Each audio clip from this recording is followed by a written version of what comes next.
Et nous voici à la deuxième partie de cet épisode 2.1 du module 2, réaliser une synthèse bibliographique. Donc tout ce que vous devez savoir avant de vous lancer. Alors, tout moteur, métamoteur, annuaire, tout cela est donc indispensable pour trouver les bons documents. C'est ce qu'on a vu dans la partie 1 de cet épisode. Mais au final, c'est la stratégie qui fera la différence, car la réussite, pertinence de la recherche survient quand l'intelligence de celui qui interroge le moteur rencontre l'intelligence de ceux qui l'ont conçu. Alors, quel est le secret d'une bonne appropriation de l'information? Eh bien, je vais vous proposer une stratégie de recherche documentaire progressive et itérative. Je l'ai éprouvée moi-même lorsque j'étais étudiante et également avec mes étudiants que j'accompagne depuis plus de 15 ans. Ça fonctionne. Nous allons voir ce que j'entends par progressive et itérative. Alors, voyons d'abord la recherche documentaire progressive. Pourquoi progressive? Eh bien, parce que se lancer dans une recherche documentaire, surtout la première fois, peut être extrêmement intimidant, voire impressionnant. Et si vous attaquez de manière trop abrupte cette partie de votre travail de rédaction de mémoire, eh bien, vous risquez de vous décourager et d'abandonner, et vous allez sombrer dès lors dans une procrastination plus ou moins longue, plus ou moins profonde, et c'est absolument ce que je veux vous éviter à tout prix. Alors concrètement, comment faire une recherche progressive? Eh bien, je vous propose de la faire en 3 étapes. La première, c'est de démarrer par une recherche initiale sur des sites généralistes de type Google, en apprenant à en tirer les avantages et en minimisant les inconvénients. Regardez pour cela la vidéo consacrée à Google. Au cours de cette première étape, eh bien, vous allez pouvoir, entre guillemets, rentrer dans votre sujet. Et très facilement, puisque tout sera en français. Je vous propose ensuite de poursuivre votre exploration par un ou deux sites spécialistes en français, dans votre domaine bien sûr. Par exemple, pour les sciences médicales, un site spécialiste en français, c'est le SysMef, qui est un site qui est en fait un moteur de recherche du CHU de Rouen. Alors, dans cette seconde étape, eh bien, vous allez vous imprégner du sujet de façon beaucoup plus profonde, beaucoup plus précise.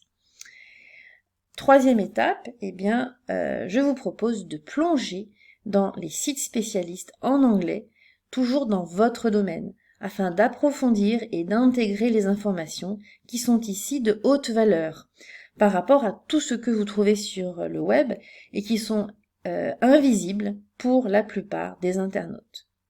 C'est ça en fait la toile invisible. Cette façon de faire va vous permettre d'augmenter votre niveau d'expertise, un petit peu comme sur ce graphique à droite, où on voit une augmentation de l'expertise, un petit peu parfois par à-coup, mais globalement une augmentation régulière de cette expertise au cours du temps. Eh bien, c'est cela, une recherche documentaire progressive. À cette recherche documentaire progressive, je vous invite à y ajouter une recherche documentaire itérative. Alors en effet, si on représente ici votre première séquence de recherche progressive, qui représente à la fois le temps et l'énergie que vous avez dû y mettre pour avancer, eh bien vous allez passer finalement beaucoup de temps à faire vos premiers pas sur les sites, que ce soit sur les sites spécialistes ou sur les sites généralistes, et finalement à la fin de votre première, on va dire, séquence de recherche, votre niveau d'expertise ne sera pas, on va dire, très transcendantal. Mais si vous renouvelez avec une seconde séquence de recherche progressive qui s'appuie sur les informations que vous avez trouvées lors de la première recherche progressive, eh bien, vous allez apporter beaucoup plus d'informations, vous allez passer beaucoup moins de temps sur les sites et plus de temps sur l'analyse des documents.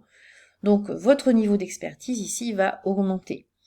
Et puis, si vous renouvelez votre recherche documentaire, par exemple, par une troisième séquence qui s'appuie sur les deux premières, eh bien, comme vous vous êtes approprié le sujet, que vous connaissez le vocabulaire à présent, que vous avez repéré les bons sites, les bons articles, vous allez passer finalement très peu de temps sur les moteurs de recherche et beaucoup plus à lire, à étudier vos documents, ce qui fait que votre niveau d'expertise sera exponentiel pour un effort, vous voyez ici, bien moindre.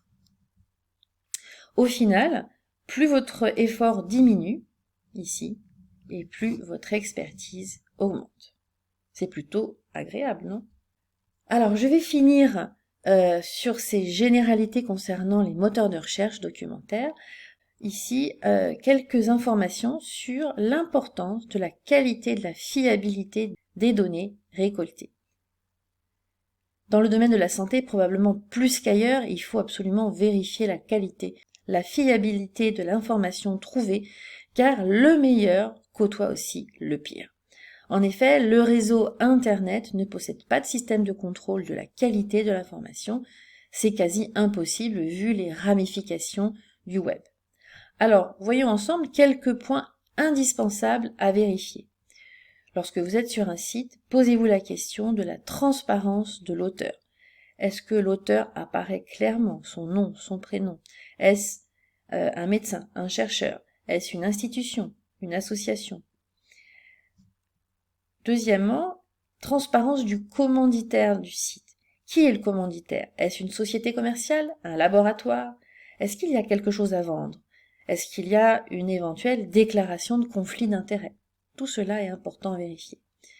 Ensuite, les autres points indispensables à vérifier sont la date de publication. Est-ce que les informations sont, entre guillemets, fraîches? La date d'écriture ou de mise à jour de la page doit être indiquée. Ensuite, quelles sont les sources de l'information et est-ce qu'elles sont indiquées?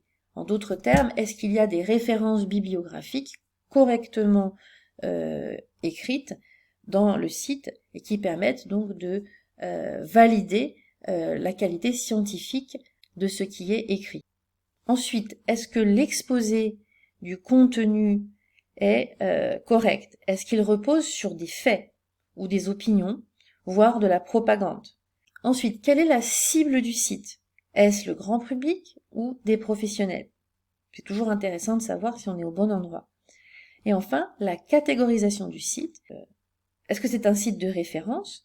Est-ce que c'est un site institutionnel ou bien un site personnel?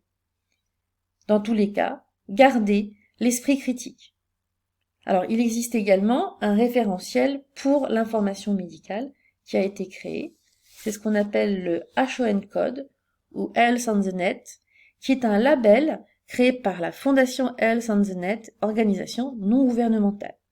Alors, la certification HON Code a été créée pour les sites internet proposant de l'information de santé. L'objectif de ce label est de guider les utilisateurs d'internet vers des sources d'informations de santé en ligne qui soient fiables. Alors, il y a 6 critères auxquels doit répondre le site pour obtenir cette certification: la qualité de l'information, la confidentialité des données et les RGPD, la neutralité, la confiance, la disponibilité d'une aide pour accompagner à la certification et également l'existence d'une communauté pour le partage. Donc lorsque vous tombez sur un site ayant le label HON Code, vous avez l'assurance que les informations présentes répondent aux exigences de certification que nous avons vues. Donc voilà, je termine ici cette introduction à la recherche documentaire et vous invite maintenant à visionner les vidéos plus spécifiques sur les moteurs de recherche et à finir par mettre les mains dans le cambouis. Vous aussi. À très vite.